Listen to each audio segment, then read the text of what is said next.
la rete video aktia te manasano partage jo.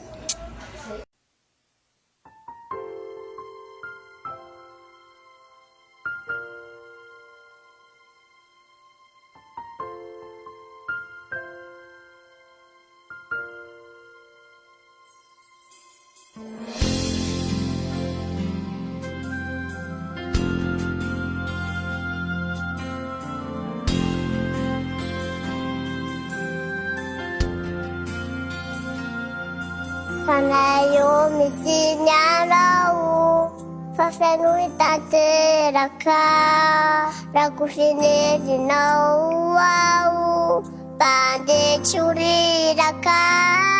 Panayo mitinya lau, fasenui tate raka, rakusine dinau au, pande curi raka.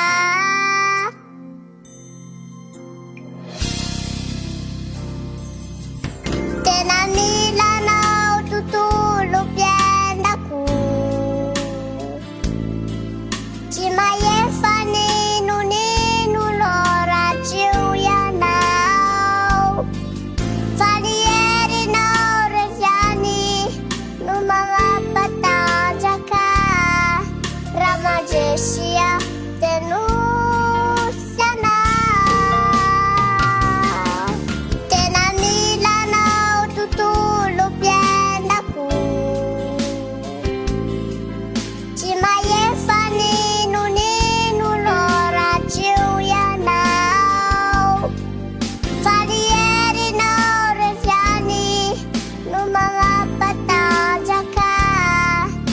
Majesia tenu yana.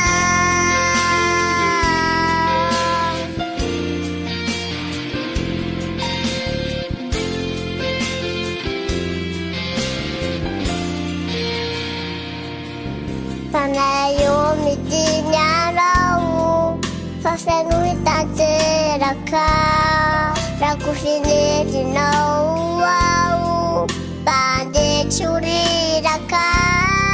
Panayo mitinya lau, fasenui tate raka, rakusine dinau au, pande curi raka. Tenamilanau tutulog yan ako,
și